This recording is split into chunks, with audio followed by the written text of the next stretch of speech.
ഞാൻ ഇങ്ങോട്ട് വന്നാൽ കുറച്ചുകൂടി സൗകര്യമാണല്ലോ എന്നെ ഹരാസ് ചെയ്യാൻ.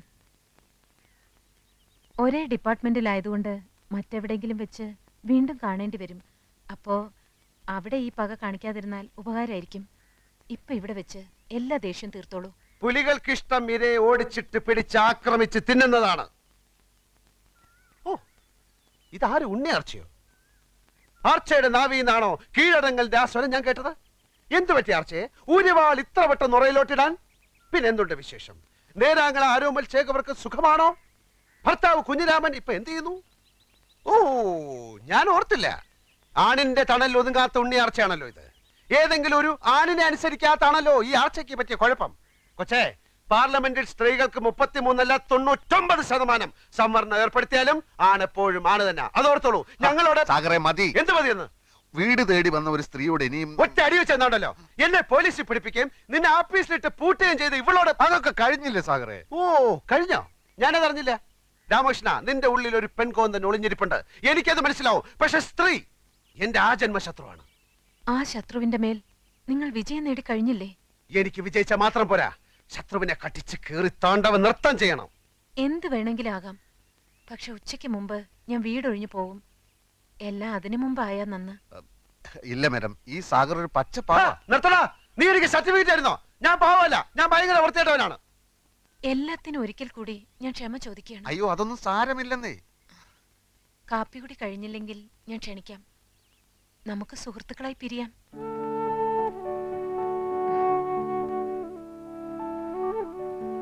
വൻകിട രാഷ്ട്രങ്ങൾ തമ്മിൽ യുദ്ധങ്ങൾ ഉണ്ടാവാറുണ്ടല്ലോ.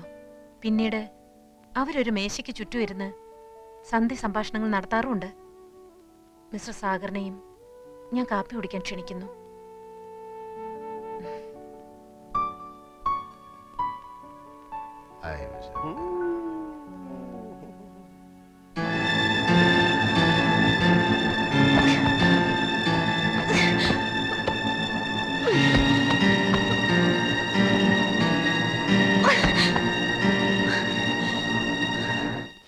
സാറേ, ദേ ആ സാറന്മാര്.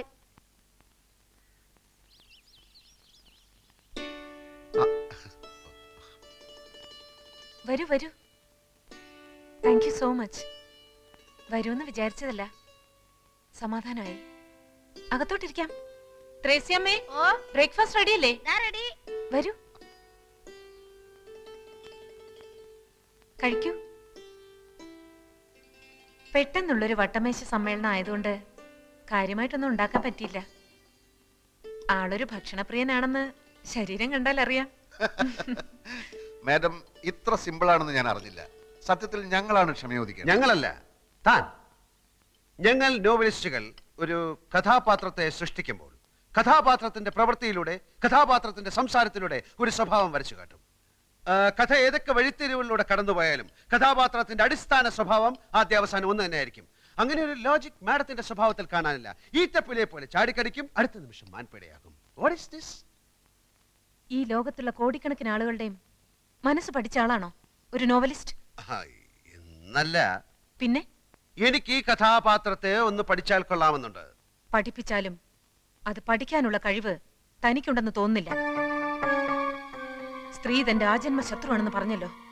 തന്റെ അമ്മ തന്റെ ശത്രുവാണോ? പെങ്ങള് ശത്രുവാണോ? അതോ അമ്മ പെങ്ങന്മാരൊന്നും ഇല്ലാത്തവനാണോ താൻ?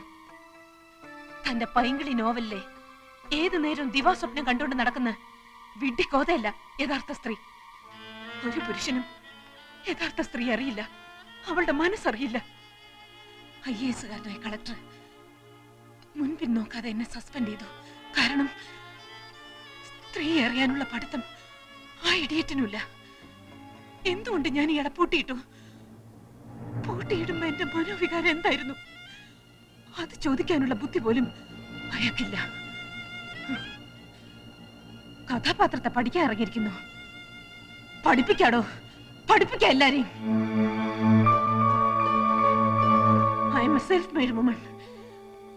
ഒരുത്തിന്റെ ഔദാര്യം ഇല്ലാതെയാണ് സ്വയം ഈ നിലയിലെത്തിയത്. ആരും എന്നെ തോൽപ്പിക്കാൻ ഞാൻ സമ്മതിക്കില്ല. എന്റെ തോൽവി ആഘോഷിക്കാൻ ഞാൻ അതിലും ഭേദം മരണമാണ്. എന്റെ മരണമാണ് നിങ്ങൾ ആഘോഷിക്കേണ്ടത്. മരിക്കാൻ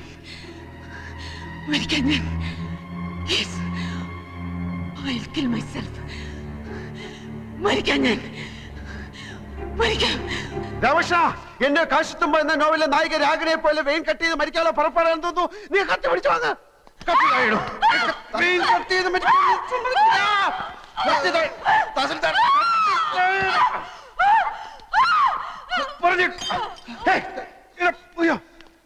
എന്റെ കർത്താവേ, തഹസിൽദാരെ ബലാത്സംഗം ചെയ്യുന്നേ. അവനത് ചെയ്യും. അവന്റെ എല്ലാ നോവലിലും ഉണ്ടല്ലോ 1-2 റേപ്പ്. ഈ എഴുത്തുകാരന്റെ ഉള്ളിലുള്ള ആഗ്രഹങ്ങളാണല്ലോ അവന്റെ രചനയിലൂടെ പുറത്തു വരുന്നത്. സാറൊന്ന് ചുമ്മാതിരിക്കുന്നുണ്ടോ? ഒരു തഹസിൽദാരെ വീട്ടിൽ കയറി റേപ്പ് ചെയ്യാനുള്ള ധൈര്യമൊന്നും കോട്ടപ്പുറത്തിനില്ല. അതില്ലാത്തതുകൊണ്ടാണല്ലോ മറ്റൊരുത്തിന് കൂട്ടുപിടിച്ചിരിക്കുന്നത്. എനിക്ക് വിശ്വസിക്കാൻ മേല. പിന്നെ എന്ത് പാടോ? പത്രങ്ങളിൽ മുഴുവൻ വെണ്ടക്കയിൽ വാർത്ത കൊടുത്തിരിക്കുന്നത്. അതിന് പത്രം എന്റെ മുഖത്തോട്ടെറിയുന്ന എന്തിന്? സാറ് വാരികയുടെ ഉടമസ്ഥനും ഞാൻ അതിന്റെ എഡിറ്ററുമാണ്. അല്ലാതെ സാറ് ജന്മിയും ഞാൻ കുടിയാനൊന്നുമല്ല. അത് ഓർമ്മ വേണം. എന്റെ വിഷമം താൻ മനസ്സിലാക്കാത്ത എന്താ? ഈ കിഴങ്ങന്റെ നോവല് വരാൻ തുടങ്ങിയ പിന്നെ നമ്മുടെ വാരികയൊന്ന് പച്ച പിടിക്കാൻ തുടങ്ങിയത്. ഇവൻ വല്ല കേസിലും പെട്ട അകത്തായ സാഗർ കോട്ടപ്പത്തിന്റെ നോവൽ ഇതാ വരുന്നു എന്നും പറഞ്ഞ് അനൗൺസ് ചെയ്തിട്ട് ആഴ്ച 3 ജയിലിനകത്തിരുന്നു എഴുതാലോ. താൻ എന്നെ ഭ്രാന്ത് പിടിപ്പിക്കരുത്. ഇത് കേസ് റേപ്പാ. പോലീസുകാർ കൈയും കാലും തല്ലി ഒടിച്ചാ പിന്നെ ശരീരത്തിന്റെ ഏത് ഭാഗം വെച്ചാ എഴുതുന്നേ? പല്ലു വെച്ചോ, അതോ മൂക്ക് വെച്ചോ, അതോ മറ്റേതെങ്കിലും വെച്ചോ? വണ്ടി നിർത്തുള്ളൂ. സർ, മഞ്ചാടി വരികയുടെ മുതലാളി എഡിറ്റർ വന്നിട്ടുണ്ട്. ഓഹോ, വരാൻ പറയൂ. Yes sir. ഭരണകക്ഷിക്ക് പാദസേവ ചെയ്യാനൊന്നുമില്ലടോ ഞാൻ പത്രം നടത്തണേ. ഞാനിപ്പോ പോലീസ് സ്റ്റേഷനിൽ നിന്നാ. ലോക്കപ്പിലൊന്നും അല്ലടോ. സാർ ഇരിക്കണം. ആ, ഞാൻ മഞ്ചാടിയുടെ ഒരു സ്ഥിരം വായനക്കാരനാ. ആണോ? ആ, ഞാൻ മാമച്ച മുതലാളി. ഇതെന്താണ് സാർ സംഭവിച്ചത്? സാഗർ കോട്ടപ്പുറം ലോക്കപ്പിലാണോ? ആളിനെ ഇപ്പോ സർക്കിൾ ഓഫീസിലേക്ക് കൊണ്ടുപോയിരിക്കാം. എന്തിനെ? ഇൻട്രോഗേഷൻ. എന്താ പറഞ്ഞേ? ചോദ്യം ചെയ്യൽ. നമുക്ക് അയാളെ എത്രയും പെട്ടെന്ന് ജാമ്യത്തിനെടുക്കണല്ലോ. ഇനി കോടതിയിൽ നിന്ന് ജാമ്യം കിട്ടൂ. സാറിന് കാപ്പിയോ ചായയോ അത് തണുത്ത വല്ലതും? സദ്യ ഉണ്ണാൻ ഞാൻ വേറൊരു ദിവസം വരാം. ഇപ്പൊ എന്തെങ്കിലും അടിയന്തരമായി ചെയ്തേ പറ്റൂ. എന്റെ മഞ്ചാടി 3 ലക്ഷത്തിൽ നിന്ന് ഒറ്റയടിക്ക് 6 ലക്ഷമാക്കിയതിൽ കോട്ടപ്പുറത്തിന്റെ പങ്ക് ചില്ലറയൊന്നും അല്ല. സാർ, ഈ റേപ്പ് ചെയ്യപ്പെട്ടു എന്ന് പറയുന്ന തഹസീൽദാരുടെ നാവിൻതുമ്പത്ത കോട്ടപ്പുറത്തിന്റെ ഭാവി. പെണ്ണുങ്ങൾക്കാണല്ലോ ഇപ്പൊ നിയമത്തിന്റെ എല്ലാ സംരക്ഷണവും. കോട്ടപ്പുറം സാറും തഹസീൽദാരും തമ്മിൽ നേരത്തെ ഒരു വടംവലി ഉണ്ടായിരുന്നു. അതിന്റെ പ്രതികാരമാവാനും മതി. എന്തായാലും സാർ ഈ തഹസീൽദാരെ ഒന്ന് കണ്ട് ഒരു അമിക്കബിൾ സെറ്റിൽമെന്റ് ശ്രമിക്കുന്നതാ ബുദ്ധി. എന്റെ അനുവാദം ഇല്ലാതെ എന്റെ വീട്ടിൽ കയറിയവനൊക്കെ അതിന്റെ ഫലം അനുഭവിച്ചിട്ടുണ്ട്. ബഹുമാനപ്പെട്ട തഹസിൽദാർ, ഇതൊരു ജീവൻ മരണ പോരാട്ടമാണ്. ഉടൻ വരുന്നു. സാഗർ കോട്ടപ്പുറത്തിന്റെ പുതിയ നോവൽ എന്ന് പരസ്യം ചെയ്തിട്ട് ആഴ്ച 3 കഴിഞ്ഞു. ഞാൻ മാപ്പ് പറയാം, കാല് പിടിക്കാം. കോട്ടപ്പുറത്തിന്റെ പേരിലുള്ള കേസ് പിൻവലിക്കണം. ദയവ് ചെയ്ത് അയാളെ കഥ എഴുതാൻ അനുവദിക്കൂ. ഇനി ഒരിക്കലും അയാൾ കഥ എഴുതരുത്. മലയാള സാഹിത്യത്തിൽ മഞ്ചാടി എന്ന വാരികയ്ക്കും സാഗർ കോട്ടപ്പുറം എന്ന നോവലിസ്റ്റിനും ചവറ്റുകൊട്ടയിലാണ് സ്ഥാനം. 6 ലക്ഷമാണ് ഞങ്ങളുടെ സർക്കുലേഷൻ. അതിൽ കൂടുതൽ സർക്കുലേഷനുള്ള ചവറുകൾ വേറെയുണ്ട്. യഥാർത്ഥത്തിൽ കോട്ടപ്പുറം നിങ്ങൾ റേപ്പ് ചെയ്തോ? Get out. I said get out.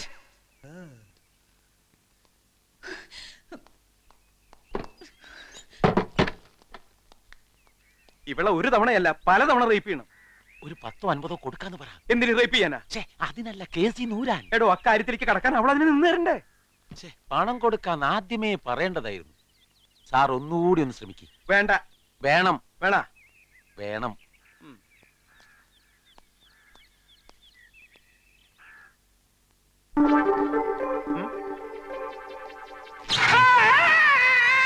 സാറേ,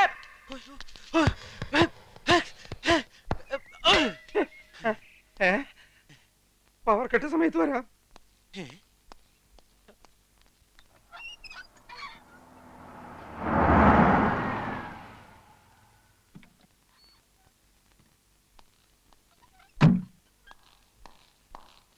ആ, എപ്പോ വന്നു? കുറച്ചു നേരായി. എന്തായി സാർ കാര്യങ്ങൾ? വിചാരിച്ച പോലെ തന്നെ. പ്രതികളെ 2 ആഴ്ചത്തേക്ക് റിമാൻഡ് ചെയ്തു. Very good. അത് കഴിഞ്ഞ് അവരും സ്ട്രോങ് ആയിട്ട് തന്നെ നീങ്ങുന്നത്. അഡ്വക്കേറ്റ് സുകുമാരൻ നായരാ വക്കാലത്തെടുത്തിരിക്കുന്നത്. പ്രിയയോട് ഞാൻ ഒരിക്കൽ കൂടി ചോദിക്കുകയാണ്, വേണോ? നമുക്കിത് കോംപ്രമൈസ് ആക്കുന്നതല്ലേ നല്ലത്? No sir. This is not a silly case Priya. പ്രത്യേകിച്ചും പ്രതികളുടെ സോഷ്യൽ സ്റ്റാറ്റസ് കൂടി കണക്കിലെടുക്കുമ്പോൾ. പത്രങ്ങൾ ഇത്തരം കേസുകൾ കൈകാര്യം ചെയ്യുന്ന രീതി അറിയാമല്ലോ. അവരെ മാത്രമല്ല, പ്രിയയും ബാധിക്കും അത്. എന്നെ പറ്റി എന്തെഴുതിയാലും പറഞ്ഞാലും എനിക്കിപ്പോ അതൊരു പ്രശ്നമല്ല. I am already prepared to face the consequences. Okay, leave it. പ്രതികൾ പ്രിയയുടെ വീട്ടിൽ വന്നതും ദേഹത്ത് തൊട്ടതുമൊക്കെ പ്രൂവ് ചെയ്യാൻ എളുപ്പമാണ്. പ്രിയയുടെ മൊഴി മാത്രം മതി അതിന്. അങ്ങനെ വന്നാൽ 511 റേപ്പ് അറ്റംപ്റ്റ്, 7 വർഷം വരെ റിഗറസ് ഇംപ്രിസൺമെന്റാ. ഈ കേസിൽ പരിഗണിക്കില്ലെങ്കിലും ചെറിയൊരു വീഴ്ച നമ്മുടെ ഭാഗത്തുമില്ലേ? ഐ മീൻ, പ്രിയ ക്ഷണിച്ചിട്ടാണ് അവർ പ്രിയയുടെ വീട്ടിൽ വന്നത്. So what? അതല്ല, എന്തിനു വേണ്ടിയാണ് ഊതിപ്പെരുപ്പിച്ച് ഇങ്ങനൊരു കേസ് ഫ്രെയിം ചെയ്യുന്നത്? അങ്ങനെ ഒരു ചോദ്യം ചോദിക്കേണ്ടത് എന്റെ അഡ്വക്കേറ്റ് അല്ല. പ്രിയ എന്നെ വെറും ഒരു അഡ്വക്കേറ്റ് ആയിട്ടാണോ കാണുന്നത്? ഈ കേസിൽ അങ്ങനെ കാണാനാണ് എനിക്കിഷ്ടം. അവറ്റകൾ എന്നെ എന്തുമാത്രം ഹരാസ് ചെയ്തെന്ന് സാറിന് അറിയില്ല. ഇനിയൊരു തോൽവി എനിക്ക് വയ്യ. സാർ അവർക്ക് മാക്സിമം ശിക്ഷ വാങ്ങിച്ചു കൊടുക്കാൻ എന്റെ കൂടെ നിൽക്കില്ലേ? ഇല്ലെന്ന് ഞാൻ പറഞ്ഞില്ലല്ലോ. അത് മതി. ദാ കാപ്പി കുടിക്ക്. വേണ്ട സർ. ആ, എന്റെ സസ്പെൻഷൻ കഴിഞ്ഞു. നാളെ വീണ്ടും ജോയിൻ ചെയ്യും. ഗുഡ്. ഞാൻ വിളിക്കാം. ഇനി നമ്മൾ എന്താ ചെയ്യേണ്ടത്? തൽക്കാലം ഒന്നുമില്ല. ബെയിൽ പെറ്റീഷന്റെ ആർഗ്യുമെന്റ് കഴിയട്ടെ. ഓക്കെ സർ, വരട്ടെ.